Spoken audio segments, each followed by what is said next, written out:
অ ৰাম প্ৰজাসকলৰ কথাই মানে তও অম্বৰীষে যি কৰিলা তাক কিছু কওঁ এহিমতে মহাৰাজা ভকতি কৰিলা অসধৰ্মে হৰিক যদি প্ৰীতিয়াতি পাইলা কিছু কিছু কৰি বিষয় অৰক এৰি জান্ত কৃষ্ণ চৰণত মতি সদায় দিলন্ত কৈছে প্ৰজাৰ কথা আৰু নকওঁ কৈ শেষ কৰিব নোৱাৰিম থুলমূলকে হ'লেও ৰজাজনৰ কথা যদি নকওঁ তেতিয়া মোৰ দুখে চুব কাৰণ প্ৰজাক লৈ প্ৰজা চলি আছে গতিকে ৰজাৰ কথা মই কওঁ শুনা এনেদৰে তেওঁ কি কৰিছে ভকতিৰ যোগেদি স্বধৰ্মৰ যোগেদি হৰিৰ অতি প্ৰিয় পাত্ৰ হৈ পৰিছে নিজৰ স্বধৰ্ম ৰক্ষা কৰি তেওঁ আন একো কৰ্ম নকৰাকে কৃষ্ণক চিন্তা চৰ্চা কৰি কৃষ্ণ কীৰ্তন কৰিয়ে কৃষ্ণৰ প্ৰিয় ভাজন হ'ল আৰু হৈ উঠি কি কৰিছে বিষয়টো আগৰ পৰাই নাছিল তথাপিও অকমান যি আছিল মোৰ ৰাজ্য বুলি সীমাটো চিনি পাইছিল তাকো এটা সময়ত বাদ দিলে এই ক'ত মোৰ ৰাজ্য কিন্তু ঈশ্বৰৰ দান সকলোবিলাক এনেদৰে বুলি তেওঁ কি কৰিছে বিষয়ক এৰি গৈছে আৰু কৃষ্ণৰ চৰণতে নিৰন্তৰে তেওঁ সমৰ্পিত হৈ আছে গৃহ পুত্ৰ দ্বাৰা বন্ধু সুহৃদ যতেক গজ বাজি ৰথ সেনা আছয় অনেক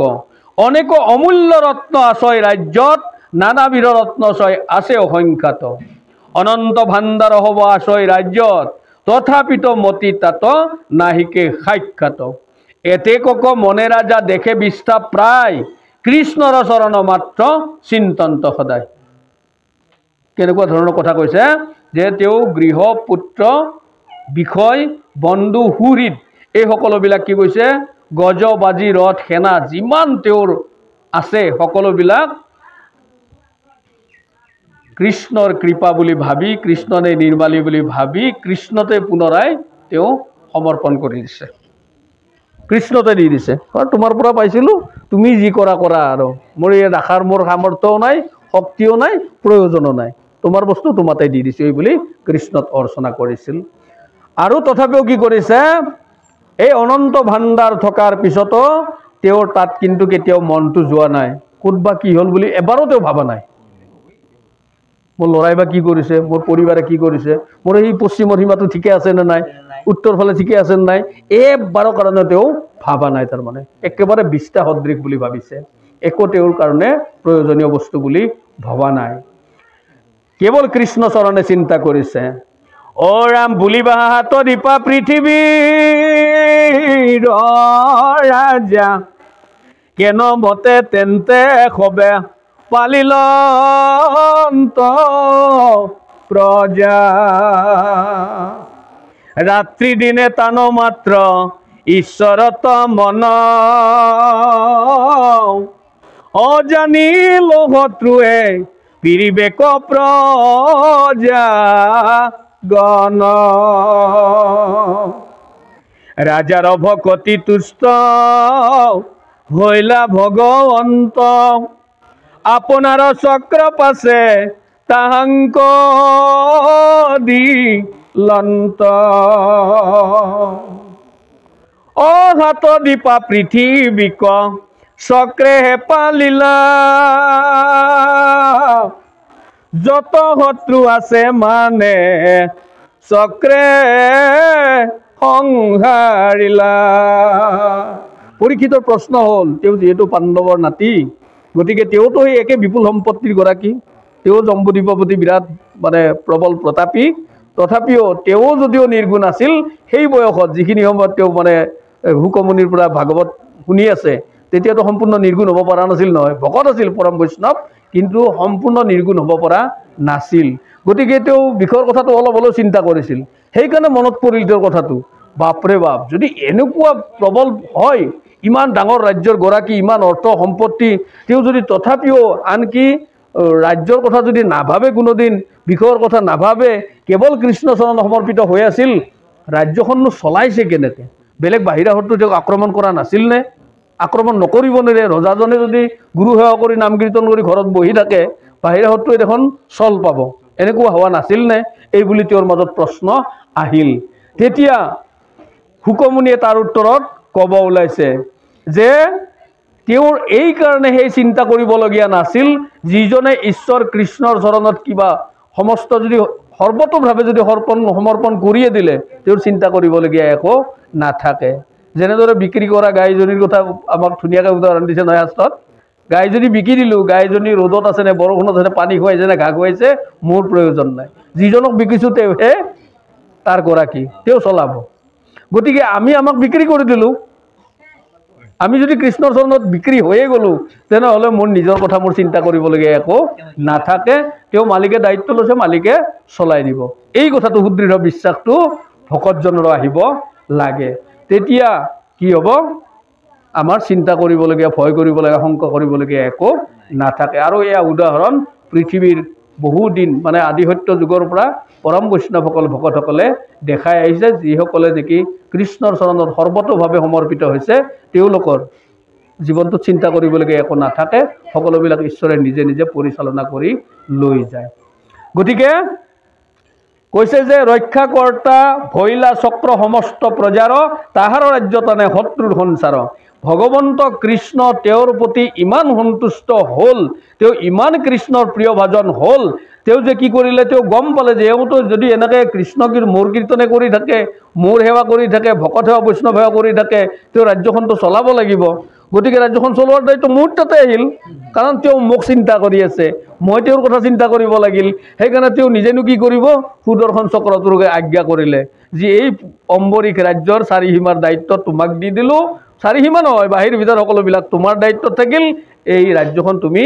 সুৰক্ষিত কৰি ৰাখা সেইকাৰণে কোনোবা শত্ৰু যদি কিবা কাৰণত অলপ বেয়া ভাৱনালৈ আহেও লগে লগে চক্ৰই তাক ভস্ম কৰি দিয়ে কাটি চুৰমাৰ কৰি দিয়ে গতিকে অলপ দিন পিছত কাৰেণ্ট শ্বৰ্ট দিলে যেনেকৈ মানুহে গম পায় এদিন দুদিন পিছত নাহে আৰু গতিকে ঠিক তেনেদৰে শত্ৰুবিলাকেও গম পাল কোনোবাই সাহসটো নকৰেয়ে কোনোবাই কুবুদ্ধিকে কিবাকৈ আহিব বিচাৰিলেও যেতিয়া কথাটো গম পাই যায় বোলে তালৈকে গৈ পেলাই জীৱনটো শেষ কৰাতকৈ নোযোৱাই ভাল য'ত আছোঁ তাতে থাকাই ভাল এই বুলি সকলোবিলাক তেওঁৰ কি হ'ল শত্ৰু মুক্ত হৈ থাকিল য'ত নেকি কৃষ্ণ নিজে ত্ৰাণকৰ্তা স্বৰূপে আছে ৰক্ষাকৰ্তা স্বৰূপে আছে তাত আৰু ভয়ৰ সঞ্চাৰ নাই এনেদৰে বিষয়ত বৈৰাগ্য যে তাহাকে দেখাই লওঁ ঈশ্বৰত মহাভক্ত তাকো মই কৈলোঁ যে তেওঁ ঈশ্বৰৰ পৰম ভক্ত এই কথাটো মই তোমাক ক'লোঁ আৰু তেওঁ যে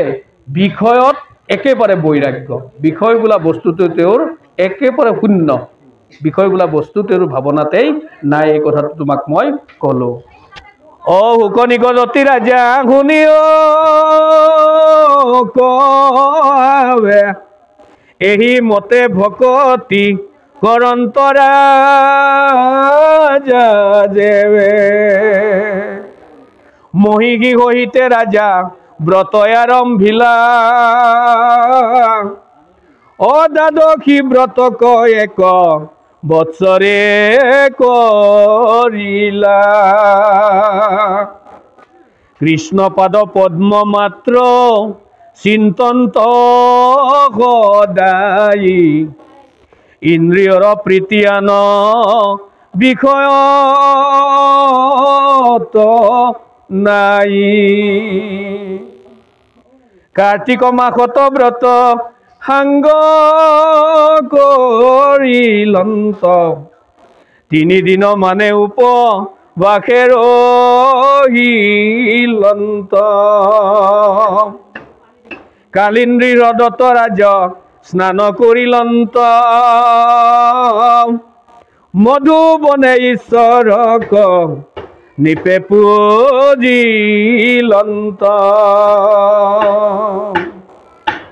মহাশান্ত মতিতেহে পৰম মহন্ত প্ৰজাক পালন্ত ৰাজা ভকতি কৰন্ত এই মতে ৰাজা ঈশ্বৰক যজিলন্ত ব্ৰাহ্মণ হবৰ পাবে পাছে ন মিলন্ত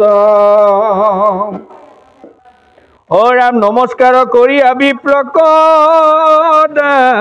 নদিলা সুবৰ্ণৰ শৃংগ খুৰা ৰজতে বান্ধিলা। এনেদৰে তেওঁ কি কৰিলে, থাকি থাকি এবাৰ তেওঁৰ মনত ভাৱ হ'ল যে মই দিন ৰাতিটো এনেদৰে ঈশ্বৰৰ ভাৱনাত আছোঁ, গতিকে এটা ব্ৰত হিচাপেনো কিয় পালন নকৰোঁ, মোৰ পৰিবাৰে অলপ মই যিখিনি পাই আছোঁ তেওঁ আৰু অলপ পাওক, এই বুলি পেলাই তেওঁৰ পৰিবাৰৰ লগত চিন্তা কৰি মহিষীৰ সহিতে তেওঁ এটা ব্ৰত ল'লে। কি কৰিলে, দ্বাদশী ব্ৰতক এক বৎসৰে কৰিলা। দ্বাদশী তিথিটো পালন কৰিব। আমাৰ একাদশী পালন কৰে যে, একাদশীটো বৈষ্ণৱৰ মানে এটা হেৰি আৰু ৰীতি, যে একাদশী ব্ৰতৰ প্ৰাৰম্ভটো হয় দ্বাদশী ব্ৰতত। আচলতে একাদশী পালন কৰা বুলি কয়, একাদশী ওপৰত থাকি যদি দ্বাদশীত পাৰণটো সম্পূৰ্ণ শুদ্ধ নহয় তেনেহ'লে একাদশী ব্ৰতটো তাৰমানে মূল্যহীন হৈ যায়। গতিকে সেইকাৰণে দ্বাদশী ব্ৰত বুলি কৈছে, আচল পাৰণৰ ওপৰত তাৰমানে লক্ষ্যটো। নামআষাৰ গাই গাই আমি উপদেশটো যেনে কামত নাহিব, চাৰি জয়টো নিদিলে কামত নাহিব, নামে ইমান সময় নামে গাই আহিলোঁ বৰগীতৰ পৰা আৰম্ভ কৰি, তথাপি চাৰি জয়টো প্ৰয়োজন হ'ল,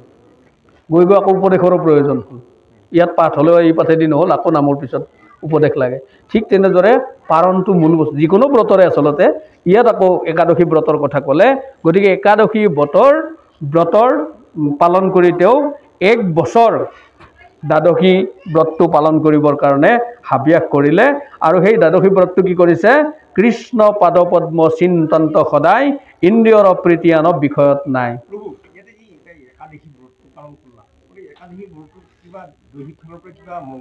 আছে, ইয়াত বহুতকেইটা কথা আছে। এটা হ'ল আমি যিটো প্ৰতীকী একাদশী ব্ৰত, সেইটো হ'ল চন্দ্ৰটোৰ লগত কথা, মানে গৈ গৈ একাদশী তিথিৰ দিনা একাদশী ব্ৰতটো দশমী শেষ হ'ল, একাদশী আৰম্ভ হ'ল, সেইদিনাৰ পৰা তেওঁ সেইখিনি সময়ৰ পৰা বিভিন্ন ধৰণে বিভিন্ন পালন কৰে। কোনোবাই নিৰ্জলা একাদশী পালন কৰে, পানীও নাখায়। আমাৰ ইছলাম ভাইসকলে যেনেদৰে ৰোজা ৰাখে তেনেদৰে পানীও নাখায়। কোনোবাই আছে কেঁচা দ্ৰব্য গ্ৰহণ কৰে, ৰন্ধা বস্তু সিদ্ধ বস্তু নাখায়। কোনোবাই সিদ্ধই খায়, বাদামটো সিদ্ধ কৰি খাব, কিন্তু তেওঁ চাউলৰ বস্তু একো নাখায়, আটাৰ বস্তু একো নাখায়। কোনোবাই তেল নাখায়। এনেকুৱা বিভিন্ন মানে পৰম্পৰা সম্প্ৰদায় অনুযায়ী বেলেগ বেলেগ পৰম্পৰা আছে। সেই পৰম্পৰাৰ যোগেদি একাদশী ব্ৰতটো পালন কৰে। কিন্তু বৈদিক যিটো মানে এইটো হৈছে বৈষ্ণৱসকলে পালনীয় একাদশী ব্ৰত। কিন্তু শাস্ত্ৰৰ একেবাৰে পৰমাৰ্থিক তত্ত্বটো হ'ল যে আমাৰ পঞ্চৰিপু পঞ্চ ইন্দ্ৰিয় এই 10টাক পৰিচালনা কৰে মনটোৱে। এটি একাদশ ইন্দ্ৰিয়, একাদশ ইন্দ্ৰিয়ৰ মানে 10টা ইন্দ্ৰিয়ৰ পৰিচালক হ'ল মন। মনটোক একাদশ ইন্দ্ৰিয় বুলি কৈছে। মনটোক যিসকলে সংযম কৰিব পাৰে সেইজনে একাদশ ব্ৰত পালন কৰা হয়, একাদশটো পালন কৰা হয়। তাৰমানে মই নাচাওঁ, চকুক মই বন্ধ কৰি ৰাখিলোঁ, মোৰ মনৰ দ্বাৰাই চকু গ'লেও মই যদি মনটো নিদিওঁ তেনেহ'লে চকু নিজে ঘূৰি আহিব, এনেকুৱা ধৰণৰ। তাৰমানে মনোযোগটো যদি চকুত নিদিওঁ, কিবা আমি কিছুমান বস্তু এনেকুৱা আছে দেখিছোঁ গম নাপাওঁ, কিমান গাড়ী যায় কিন্তু গাড়ীৰ নাম্বাৰটো মোৰ মনত নাই, কিমান গাড়ী কাষেৰে গৈ আছে মইতো নাজানো, হিচাপ নাই। কিন্তু কিছুমান এনেকুৱা কিছুমান স্মাৰ্ট ল'ৰা আজিকালি আছে, মই কাৰোবাক লক্ষ্য কৰোঁ, এইখন অমুক দামৰ, এইখন অমুক গাড়ী, ইমান চনৰ চিৰিজটো চাই পেলাই কৈ দিয়ে। গাড়ীখন পাছত এইখন ৱেষ্ট বেংগলৰ গাড়ী, তাৰ সেইটোত মনোযোগ। তাৰমানে গাড়ীখন তাৰ স্বভাৱ, তাৰমানে গাড়ীখন কোন চিৰিজৰ, কি নম্বৰৰ, কোনখন ষ্টেটৰ পৰা আহিছে, সি নাম্বাৰ প্লেটখন চাই পেলাই কৈ দিয়ে। তাৰ চকুটো তাত কি হৈছে, মনটো তাত নিয়োজিত হৈ আছে। কিন্তু ময়োতো দেখা পাইছোঁ নাম্বাৰ প্লেটটো, মই নাজানো, কাৰণ কিয় সেই বিষয়ত মই একো চিন্তা চৰ্চা কৰা নাই। গতিকে চকুটোক মই তাত ব্যৱহাৰ কৰা নাই। নহয়, মন আৰু চকুটো দেখাহে পাইছে, সি মনটোৰ লগত সংযোগিত হ'ব পৰা নাই। খাওঁতেও এনেকুৱা, কিছুমান মানুহ খাই লগে লগে জুতিটো কৈ দিব, আৰু অলপ এনেকুৱা হ'ব লাগিছিল। কিছুমান আছে খাব লাগে খালোঁ আৰু, তাৰমানে মনটোত তাত ব্যৱহাৰ কৰা নাই।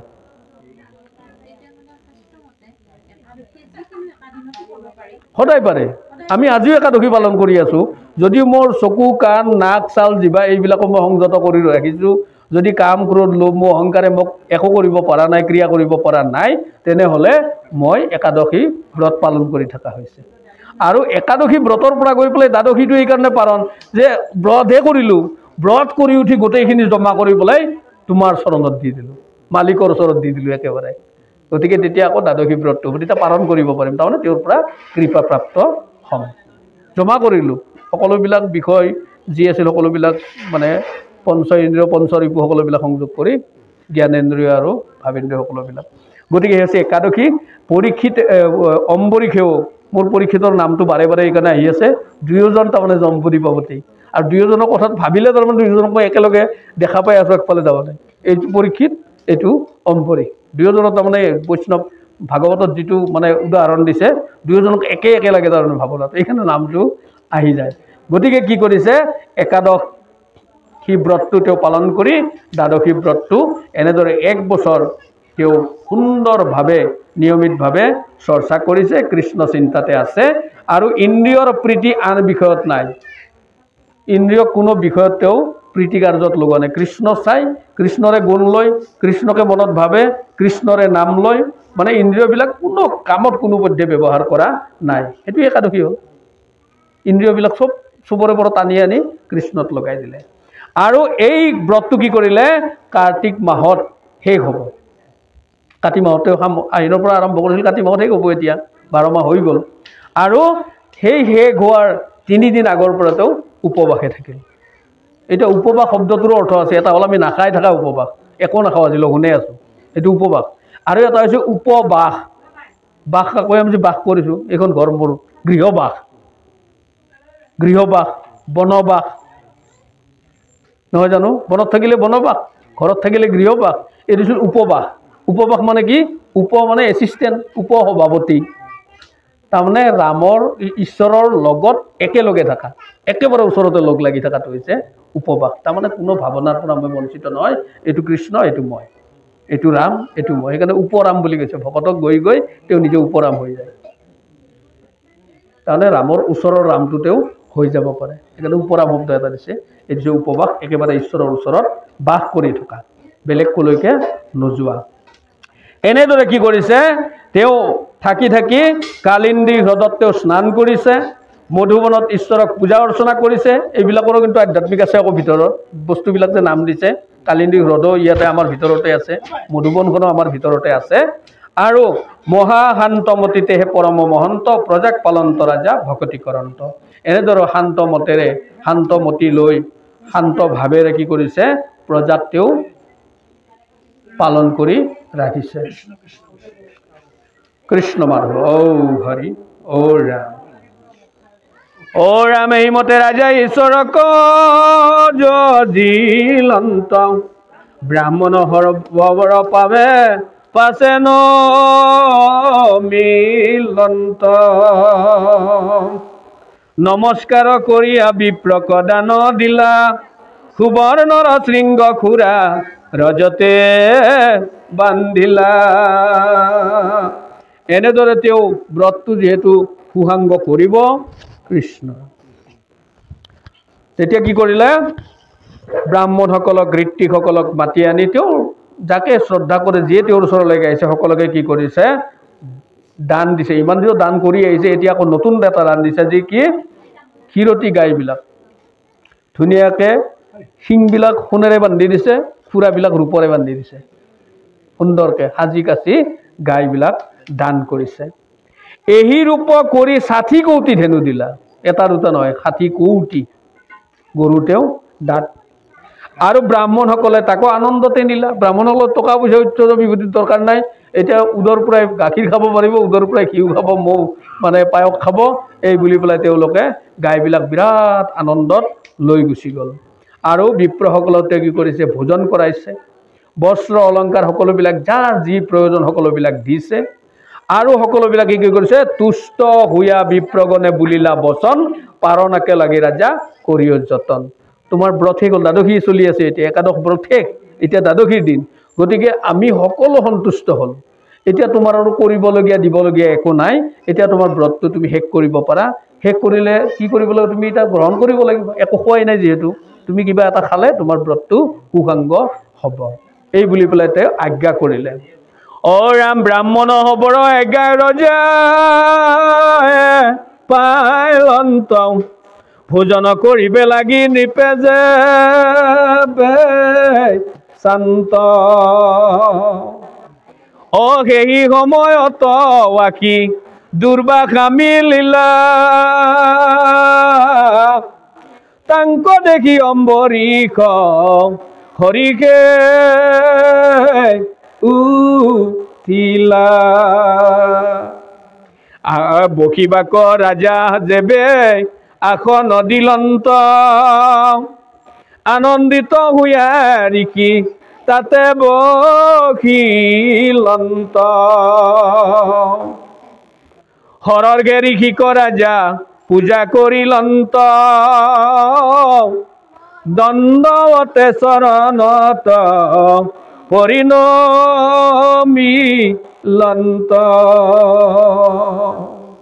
বিধিৰ বিধান ভগৱন্তই কি কৰে ভকতৰ যোগেদি বৈষ্ণৱৰ যোগেদি বহুত লীলা কৰি পৃথিৱীবাসীক কিছুমান খবৰ দিব বিচাৰিছে তাৰমানে আমাক কিছুমান ভাল ভাল কল্যাণকৰ বাৰ্তা দিবৰ কাৰণে ভগৱানে নিজে কিছুমান লীলা কৰে গতিকে এই লীলাৰে এটা অংশস্বৰূপে ঠিক সেই সময়তে অম্বৰীষে পাৰণা কৰিব অৰ্থাৎ কিছু খাদ্য কিবা এটা গ্ৰহণ কৰিব ব্ৰতটো ভংগ কৰিব সেই সময়তে দুৰ্বাসা আহি উপস্থিত হ'ল আৰু অম্বৰীষে বিৰাট আনন্দ পালে দুৰ্বাসাটো পৰম প্ৰতাপী পৰম সাধক দুৰ্বাসাৰ দৰে সাধক দ্বিতীয় এজন নাই বুলি ক'ব পাৰি ইমান মানে ভয়ানক তেওঁ সাধক গতিকে তেওঁক বিনা নিমন্ত্ৰণে অহাটো কম ডাঙৰ কথা নহয় অম্বৰীষে ভাবিলে মই পৰম ভাগ্যৱান যে মোৰ ওচৰলৈ বিনা নিমন্ত্ৰণে ইমান পৰম পৰাক্ৰমী পৰম সাধক মানে ত্ৰিকালজ্ঞ ঋষি এজন আহি মোৰ ওচৰত উপস্থিত হ'ল গতিকে দৌৰি গৈ তেওঁ ঋষিৰ চৰণত দণ্ডৱতে পৰিছে আসন নিছে নি পেলাই তেওঁক সুন্দৰভাৱে হৰৰ্গে ঋষিক ৰাজা পূজা কৰিলন্ত যি যি দ্ৰব্য লাগে ধূপ ধূনা চাকি ঘিউ মৌ সকলোবিলাক নি ভৰি ধুৱাই অৰ্চন বন্দন কৰি তেওঁক বহুৱাইছে লাহেকে তেওঁ সুন্দৰভাৱে মাত দিছে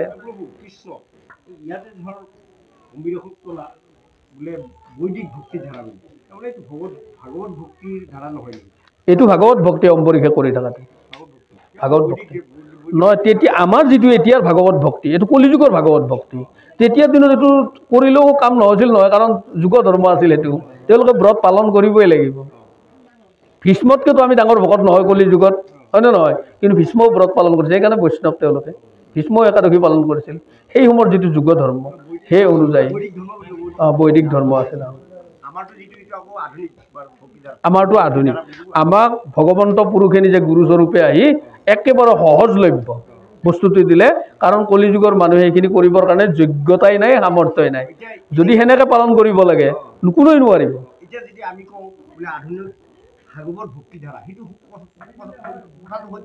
শুদ্ধ শুদ্ধ এইটো শুদ্ধ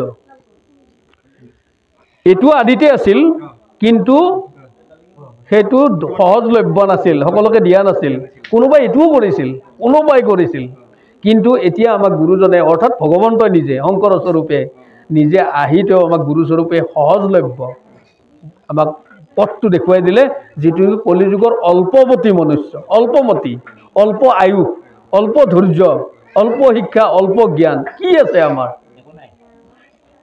আমি 1 ঘণ্টা সময় এক ঠাইত বহি থাকিব নোৱাৰোঁ মূৰৰ বিষ উঠে বা শৰীৰে সহ্য নকৰে 2 ঘণ্টা সময় চিঞৰি থাকিব নোৱাৰোঁ আমাৰ ভাগৰ লাগে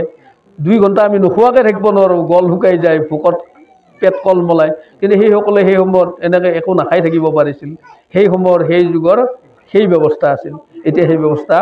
মানে কৰাটো সম্ভৱ নহয় আছে এতিয়াও কোনোবা আছে কিন্তু সহজলভ্যভাৱে আমাক গুৰুজনে গৃহস্থী ধৰ্মতে থাকিয়েই ভগৱন্তক পোৱা সহজলভ্য ব্যৱস্থাটো দিলে গতিকে অম্বৰীষে কি কৰিছে পৰম সৌভাগ্যৱান বুলি ভাবি একেবাৰে দৌৰি গৈ তেওঁতো এনেই ভকত প্ৰিয় এনেই বৈষ্ণৱ প্ৰিয় গতিকে তেওঁ আকৌ দৌৰি গৈ পেলাই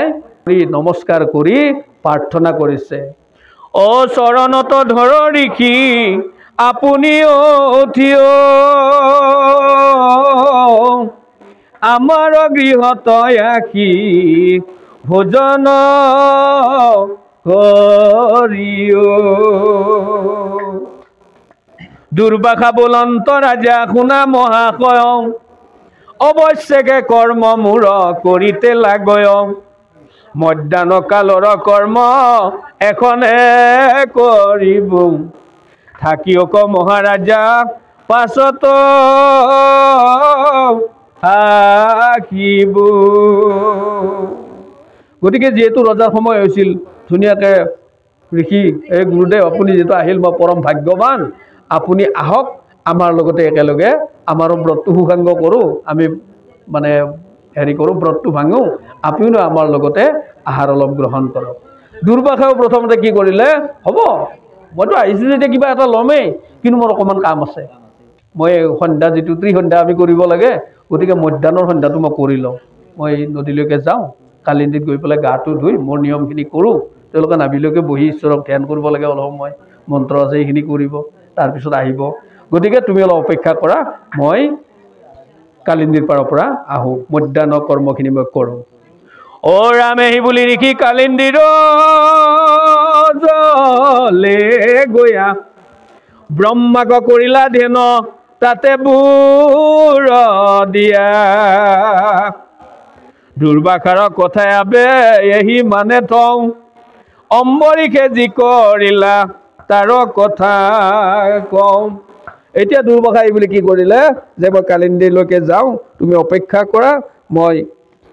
মধ্যাহ্ন ক্ৰিয়াখিনি কৰোঁ এইবুলি দুৰ্বাসা গ'ল আৰু অম্বৰীষে অপেক্ষা কৰি থাকিল অপেক্ষাৰ অন্তত কি হ'ল তাকে ক'বলৈ গৈছে অ ৰাম ঋষিক পঠাই যাবে আছে মহাশয় অৰ্ধদণ্ড মানে মাত্ৰ দ্বাদশীয়া হেন দেখি ৰাজা পাছে ফৈলন্ত বিস্ময় বিমন ব্ৰাহ্মণক বুলি আছো কৰিতে ভোজন অধৰ্মহী জীৱ তেবে হৈব ক্ৰোধ মন ভোজন নকৰ যদি হৈ ব্ৰত নষ্ট ৰজাৰ চিন্তা লাগিল পৰীক্ষা মানে ঈশ্বৰৰ ইচ্ছা চবতো ঈশ্বৰে কৰায় দুৰ্বাসাকৰ যিটো মন সেই মনটো ঈশ্বৰে দিছে অম্বৰীষকৰ যিটো মন মানে সুদৃঢ় বিশ্বাস বাৰে কৃষ্ণৰ ভাৱনা ভকতৰ প্ৰতি শ্ৰদ্ধা সেইটো ভগৱন্তই দিছে তেওঁৰ এই পৰীক্ষা গতিকে কি কৰিলে দুৰ্বাসা গৈ পেলাই পানীত নামিছে পানীত বুৰ মাৰি ব্ৰহ্মক চিন্তা কৰিছে চিন্তা কৰি তেওঁৰ যি নিয়ম নীতি মন্ত্ৰ ইত্যাদি উচ্চাৰণ কৰি এনেকৈ আছে আৰু অম্বৰীষে বাটৰ ফালে কেৱল চাই আছে যে এতিয়া সময় নাই অলপ সময় আছে আৰু 6-7 মিনিট সময় আছে যদি দেখা 7 মিনিটৰ ভিতৰত আহিব লাগিলে এতিয়া যদি আমি জয়াবাইহঁতৰ ৰাস্তা আছে বুলি ভাবোঁ আহি নাপাবয়ে নদীটো সিমান দূৰত গতিকে সময়টো গৈয়ে আছে ছেকেণ্ডকৈ সময় গৈ আছে অম্বৰীষৰ মনটোৱে তাৰমানে ব্যাকুল হৈ গৈ আছে এই যে ব্ৰত শেষ হ'বৰ সময় হ'ল অথচ গুৰুদেৱ আহি নাপালে ঋষি আহি নাপালে এই বুলি তেওঁৰ হাহাকাৰ লাগিল আৰু চিন্তা কৰিছে ব্ৰাহ্মণক তেজি যদি কৰিলোঁ ভোজন অধৰ্মহী জীৱে তেবে হৈব ক্ৰোধ মন যে ব্ৰাহ্মণক যদি এৰি থৈ মই ভোজন কৰোঁ তেতিয়া মোৰতো পাপ হ'বয়ে ব্ৰতটো এনে যাব আৰু তেওঁতো এনে নেৰে মোক দুৰ্বাসাটো সাধাৰণ বস্তু নহয় গতিকে তেওঁৰো খং উঠিব আৰু যদি ভোজন নকৰোঁ তেনেহ'লে মোৰ গোটেই বছৰটো ব্ৰতটো এনে যাব এই বুলি তেওঁ মনত বহুত কষ্টৰে চিন্তা চৰ্চা কৰি আছে আৰু শেষত সংকট উভয় দেখি নিপতি বিমন শুনিয়ক ঋষি হ'ব মুহুৰ অৱচন উপায় নাপায় ঋষিসকলকে প্ৰশ্ন কৰিছে উপদেশ লৈছে যে এতিয়া এনেকুৱা সংকটত মই কি কৰা উচিত হ'ব যদি ব্ৰাহ্মণক অতিক্ৰম জনমতে নহয় দ্বাদশীৰ ব্ৰত সাংগ যিমত হয় আপোনালোকে এনেকুৱা এটা ব্যৱস্থা দিয়ক যাতে ব্ৰাহ্মণক অৱজ্ঞা কৰাও নহয় আৰু মোৰ ব্ৰতটো ৰক্ষা হয় দুইকুল ৰক্ষা পৰাকৈ এটা উপায় দিয়ক যাতে মোক কি নাপায় অধৰ্মে নপাৱে আবে যেন মতে মোক সেই কথা মুত ঋষি হ'ব কহি তেওঁৰ লক্ষ্যটো ক'ত অধৰ্ম যাতে নহয় মানে তেওঁ কষ্ট পাব নাপাব সেইবিলাক ভাবা নাই তেওঁৰ লক্ষ্যটো কিন্তু ধৰ্মটো যাতে ভ্ৰষ্ট মোৰ নহয় কৈছে অধৰ্মে নপাৱে আবে যেন মতে মোক সেই কথা মত ঋষি হ'ব কহিয়ক কোনটো কৰিলে মোৰ ধৰ্মটো নষ্ট নহয় অন্য অন্যে ঋষি হবে বুলি ৰাজা কওঁ শুনিয়ক ৰাজ ঋষি আমাৰ কথা কওঁ কেৱলে জলক তুমি কৰিও পাৰ না অভোজন নুহিবে আপুনিও মনে গুণা ব্ৰত সাঙ্গ হুই জানা জলক ভুঞ্জিলে আউৰ একেখনে আঁকি ত্ৰয়োদশী মিলে। ঋষিসকলে গোটেইবিলাকে আলোচনা কৰি এটা উত্তৰ দিলে, হে ৰজা, তুমি এটা কাম কৰিব পাৰা, অকণমান পানী খাই দিব পাৰা। পানী খালে তোমাৰ ব্ৰতটো ভংগ হ'ব, কিন্তু তোমাৰ ধৰ্ম নষ্ট নহয়। আৰু ঋষি অৱজ্ঞা কৰাও নহ'ল, পানীহে খালা তুমি দেখোন খাদ্য খোৱা নাই। গতিকে তুমি কি কৰা, তোমাৰ খোৱাও নহ'ল আৰু ব্ৰতটোও মানে ৰক্ষা কৰা হ'ব। এই দুটা কাম একেলগে হ'ব। আৰু সময়ো নাই, কিন্তু এটা ক্ষণ আছে মাত্ৰ, আৰু তুমি লোৱাই পানী, এই বুলি ঋষিসকলে আজ্ঞা দিলে। ঋষিসকলৰ বাক্য ৰাজা শুনিলন্ত, মহাশুদ্ধ হুয়া ৰাজা জলভুঞ্জিলন্ত। অচ্যুতৰ চৰণক হততে চিন্তন্ত, ঈশ্বৰ মূৰ্তিক ৰাজা হৃদয়ে দেখন্ত। ব্ৰাহ্মণক বাত চাই মহাৰাজা ৰইলা, শুনো শুনিয়ক কুৰু শ্ৰেষ্ঠ যেন কথা ধৰিলা। এই বুলি অম্বৰীকে হাতত এক চল মাত্ৰ পানী লৈ পেলাই পান কৰিবলৈ কাৰণে সাজু হৈছে। আৰু এবাৰ চাইছে, তথাপিও আহে নেকি বুলি পেলাই দূৰত দেখা পোৱালৈকে আছে নেকি। দুৰ্বাসাৰ সাংগ ভৈলা নৃত্য কৃত্য স্বয়ং, কালিন্দী জল ৰয় উঠিল অন্ত মহাশয়। যমুনা কুলৰ পৰা ঋষি আহিলন্ত, অম্বৰীশ মহাদ্বীপে তাংক দেখিলন্ত। পাৱে নমস্কাৰ কৰি লন্ত জানু ক্ষীৰে, কৃতাঞ্জলি হুয়া নম্ৰে ৰইলা মহাবীৰে। একেবাৰে ঈশ্বৰৰ ইচ্ছা, সকলোবিলাক ভকতৰ এনেকুৱাই হয়। গৈ আমাৰো জীৱনত যদি আমি চাওঁ, একেবাৰে গৈ অন্তিম অৱস্থাত মানে এটা পৰিৱেশ আহি যায়, এই মোৰ কাম শেষ, কিন্তু তাতেই উশাহটো ঘূৰাই আহে আকৌ একেবাৰে অন্তিম। আৰু মই সাপে খাওঁতেও এনেকুৱা হৈছে, আৰু আধা মিনিটমান থাকিলে মই নাপাইছোঁ, তাৰমানে একেবাৰে শেষ। আৰু মই ভাবিছোঁ হৰি ৰাম বুলি ৰছীটো টানি দিম, আৰু নহ'লে এনেও মৰিম তেনেও মৰিম, মানে সহ্যৰ সীমা শেষ। কিন্তু সেই মুহূৰ্তত ডক্টৰজনে আহি দৌৰি নিজে মানে প্ৰেছাৰখনত উঠাই দৌৰ মাৰি লৈ গৈছে। মানে ভকতৰ পৰীক্ষাটো এনেকুৱাই, একেবাৰে ধৈৰ্যৰ সীমাটো শেষ হ'ব, সেইখিনি সময়তে ঈশ্বৰে আহি মানে সংযোগ কৰাই দিয়ে। আৰু অম্বৰীশৰ এনেকুৱাই হ'ল, ঠিক সেইখিনি সময়তে মানে দুৰ্বাসা আহি তেওঁৰ আগত উপস্থিত হ'ল। আৰু অম্বৰীশে পৰম আনন্দ পালে, কিন্তু যে মোৰ যে সময়ত তুমি আহি পালা, এই বুলি পেলাই আগবাঢ়ি গৈ নম্ৰভাৱে আকৌ কৃতাঞ্জলি গৈছে, আকৌ নমস্কাৰ কৰিছে। আমি এটা উপদেশ পাইছোঁ।